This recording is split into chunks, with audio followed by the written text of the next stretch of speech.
Imagine waking up tomorrow and realizing that nothing about your life is private. Not because the government broke into your phone, not because a hacker stole your data, but because you volunteered every bit of it without a second thought. There wasn't espionage, not through coercion, but through convenience. The apps that map your run, the camera that answers your doorbell, the fridge that tracks what you eat, the car that logs where you drive, the smartwatch that knows your heart better than you do. And the wild part, you don't remember granting access. You remember tapping allow. But modern surveillance doesn't hide in the shadows anymore. It hides in your settings. And that's the illusion. Not that someone took your privacy, but that you were never asked to notice when it slipped away. So was privacy really just an illusion? Let's talk about it.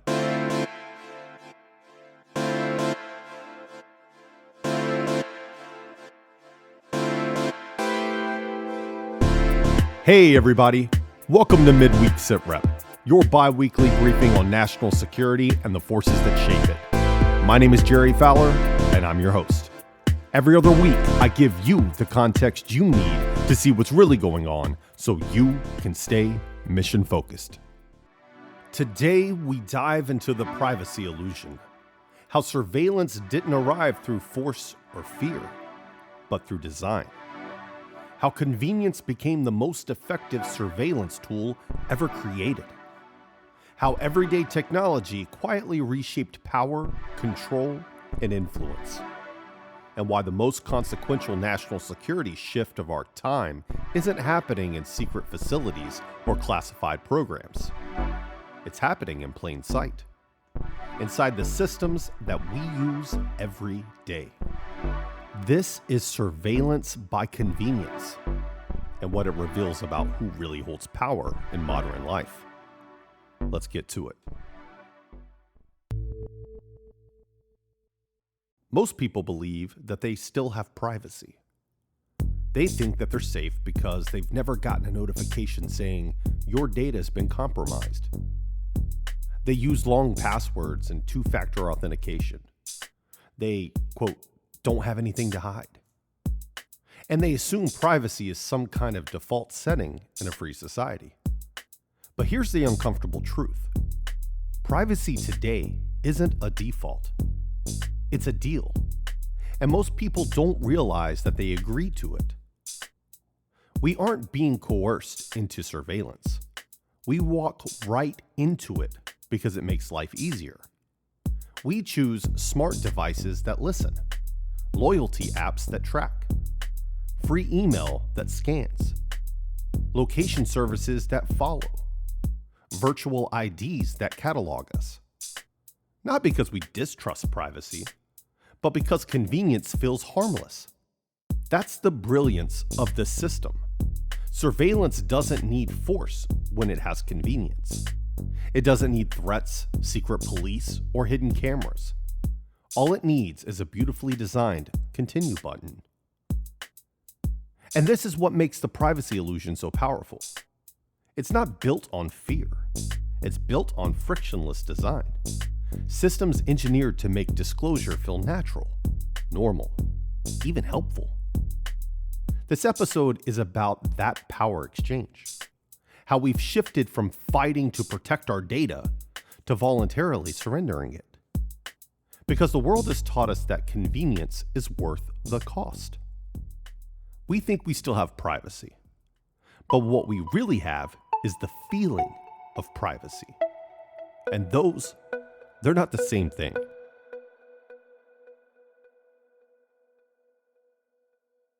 Let's be direct about something Silicon Valley rarely says out loud. Data isn't a byproduct of modern technology. It's the business model. Nothing digital is ever truly free. The price you pay just isn't printed on a receipt. Every convenience out there has a hidden cost. Free maps is a permanent log of your location history. Free email, behavioral profiling down to your writing patterns. How about free social media? It's a living model of your interests, emotions, and your triggers. What about those cheap smart devices? It's telemetry from inside your home. Loyalty points? It's a purchasing fingerprint more precise than a credit score. How about your connected car? It's real-time, granular movement and driving data. But what about the Garmins and the Whoops? Well, it's a biometric baseline of your stress, sleep, and physiology. These systems aren't collecting data as a side effect. They're harvesting future behavior as the product. Because the real value isn't knowing what you did. It's knowing what you're gonna do next. Not who you are, but who you're likely to become. That's not advertising. That's predictive leverage. And predictive leverage is a form of control. It's subtle, passive, but scalable, and immensely profitable. The most valuable export of the 21st century isn't data, it's your predictability.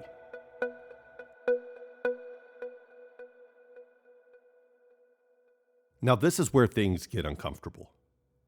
We didn't end up in a surveillance society because companies deceived us. We arrived here because the technology was useful, beautiful, frictionless, and we wanted it. Smart speakers gave us hands-free convenience. Doorbell cameras gave us safety and peace of mind. Biometric unlock gave us speed. Cars telematics gave us navigation and insurance discounts. Wearables give us health insights. Apps gave us community, discovery, and attention. And with every feature we loved, a shadow feature came along for the ride. A smart speaker doesn't just hear commands, it hears patterns. The doorbell camera doesn't just see visitors, it sees behaviors. The car doesn't just navigate, it logs routes, speed, time, and routine. That health band doesn't just track fitness, it records stress, sleep, and physiological baselines. And the phone doesn't just connect you, it knows where you are, where you've been, and where you linger. None of this required force. It didn't even require persuasion. We bought the devices. We installed the apps. We accepted the updates. We tapped agree without reading a single line so fast. We didn't inherit the surveillance ecosystem. We built it enthusiastically. Not because we're naive or reckless, but because these systems were engineered to make the trade feel harmless, normal, even responsible. Convenience didn't replace privacy. Convenience disguised the moment we gave it away.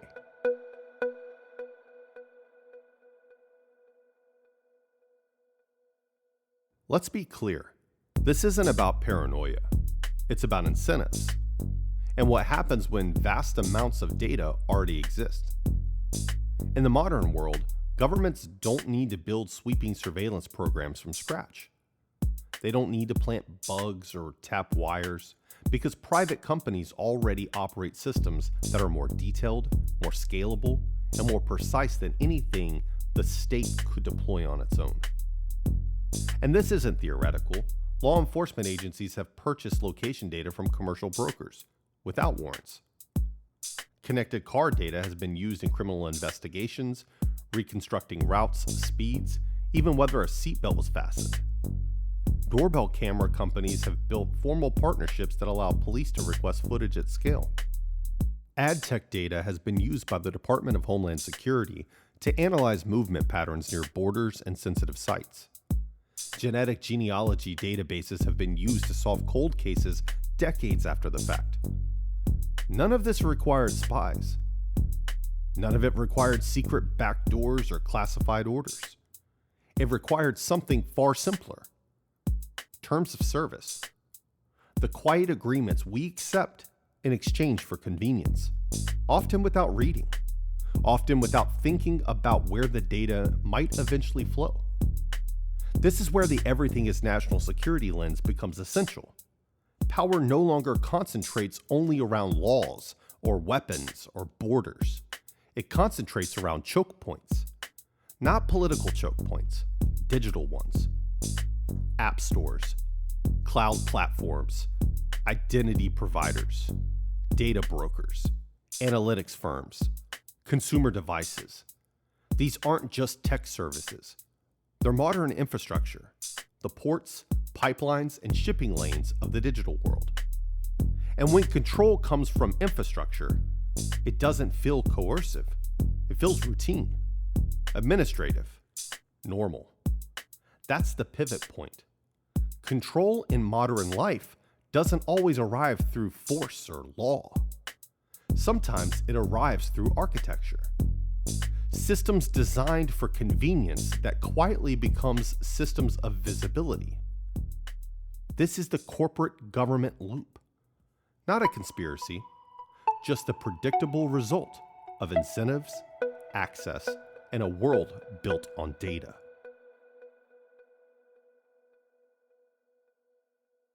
Data collection isn't abstract. It's built into the everyday systems that people trust the most. Here are 3 cases that illustrate the privacy illusion in action: grounded, verifiable, and happening now. Modern vehicles are no longer transportation machines. They are rolling sensor suites, collecting as much as 25 gigabytes of data per hour. Location and route history, acceleration and braking patterns, steering inputs, door and seatbelt status, voice command recordings in some models, biometric driver identification, interaction logs with the infotainment system. And this isn't locked away in your garage.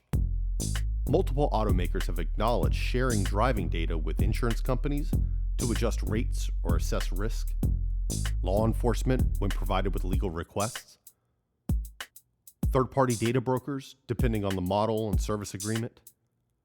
The consumer imagines they bought a car. In reality, they bought a sensor platform with wheels, wrapped in leather and steel. The most personal movement pattern of your life, where you go, how fast, and how often, is being captured by the thing you trust to take you there. Then there's this invisible loyalty card. Retailers no longer need you to sign up for a rewards program to understand your habits. They can build your entire purchasing history through a combination of digital signals. Device fingerprinting from your phone, hashed payment card numbers, in-store Wi-Fi pings that track movement aisle by aisle, Bluetooth beacons for dwell time and product engagement, phone location data purchased from brokers, facial recognition-enabled cameras in some stores. You think you walked in anonymously, but the system sees your patterns, your frequency, preferences, and the micro decisions you don't even realize that you're making. This isn't cutting-edge experimentation. This is standard retail analytics, deployed in big box chains and grocery stores across the country. You don't need a loyalty card. You are one. Lastly, we have Digital Neighborhood Watch. Doorbell cameras started as home security tools. Today, they're part of a much larger networked ecosystem. Footage is often stored, analyzed, and shared far beyond the homeowner. Law enforcement requests often facilitated directly through corporate portals. Corporate retention systems, which store video far longer than you expect. Cloud-based AI analysis, identifying objects, patterns, and anomalies.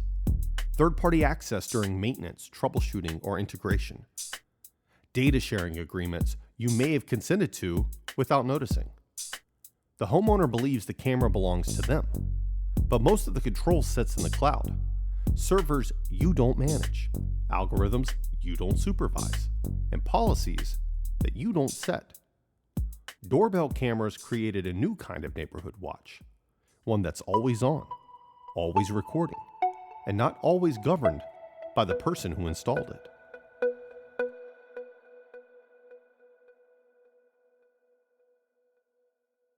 There's a point where surveillance becomes something else entirely.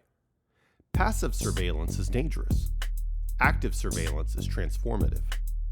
Passive surveillance collects data quietly, continuously, in the background of life. It's the information you forgot that you gave away. But active surveillance uses that data to guide, shape, nudge, and influence the decisions that you make, often before you realize a decision was made. And we're already living inside this shift.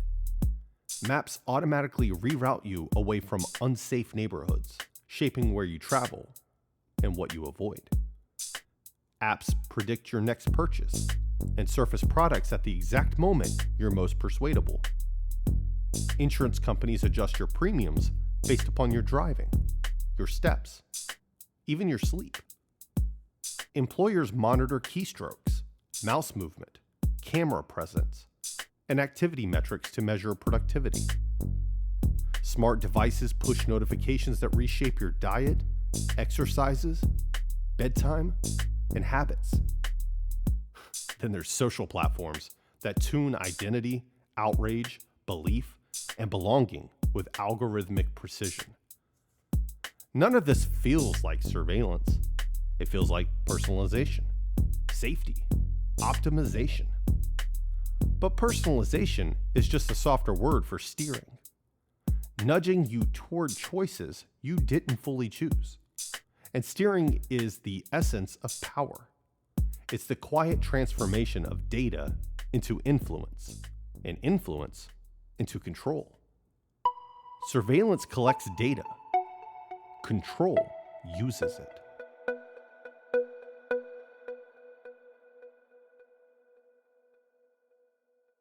Most companies still treat privacy as an IT line item, a firewall problem, a security budget problem, a checkbox problem. But privacy isn't an IT issue alone. It's a risk issue. It's an ethics issue. And it's rapidly becoming an international security issue. Because the more data a business collects, the more exposure, obligation, and accountability it inherits, whether it realizes it or not. Here's the reality every executive team must face. If you collect data, you can be compelled to disclose it. Regulators, courts, and foreign governments will demand access. If you store it, it can be breached. Every database becomes a target the moment it exists. If you monetize it, you create liabilities. The revenue is short-term. The regulatory footprint is permanent. If you analyze it, you create obligations. Transparency, auditability, fairness, explainability, all required. If you combine data sets, you create power.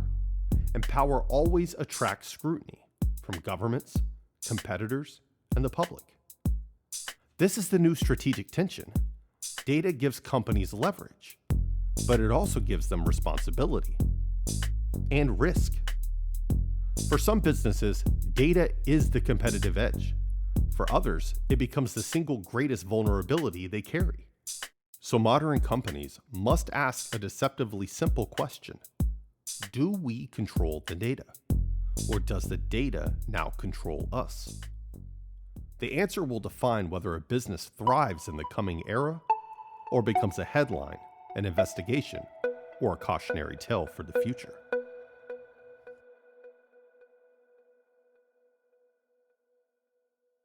I want to be clear about something. This episode isn't about fear. It's about awareness.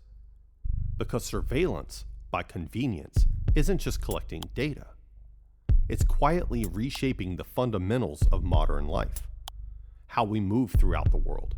How we think, react, and decide. What we buy and when we buy it. Where we get our information. Who we trust. And how we understand ourselves and the world around us. The biggest shift in global power today isn't coming from treaties, tanks, tariffs, or even elections. It's coming from dashboards, from the quiet, granular ability to see, predict, and influence millions of people all at once. That is the privacy illusion, Not that privacy is dead, but that we expected it to die loudly, with scandal, spies, or a government decree. Instead, it slipped away quietly, in pop-up boxes, in permissions we never read, in features that we wanted, in a frictionless design. Privacy didn't disappear through force. It dissolved through convenience. And that's the point. The systems that we rely on are shaping us in ways that we barely notice because they were designed to be invisible. In the age of convenience, privacy isn't taken, it's traded. And most of us didn't even remember the deal we made to make it go away. And that's today's Sitrep. Make sure you keep up with Midweek Sitrep on Substack and YouTube for more on this and other topics. You'll find short clips, interviews, and bonus content. And if you want to support the show, check out our merch on everythingisnationalsecurity.com. Every shirt and hat helps keep us independent and growing. I'm Jerry Fowler, and remember, everything is national security. See you next time. Midweek Sitrep with Jerry Fowler is an independent production of OpScent Media Group, LLC. The information provided in this podcast is for general informational purposes only and does not constitute legal, financial, or professional advice. Listeners should consult with a qualified professional before making any decisions based upon the content discussed. The views and opinions expressed in this podcast are solely those of the host, Jerry Fowler, and any guest, and do not reflect the official policy, position, or endorsement of any current or former employer, client, government agency, military organization, educational institution, or any other entity for which the host, Jerry Fowler, may be affiliated. Mention of a company, product, or service does not constitute an endorsement or recommendation. Any references are provided for informational purposes only. This podcast does not disclose any classified, proprietary, or confidential information. All discussions are based upon publicly available information and personal expertise. Everything's national security. OpScent Media Group, LLC.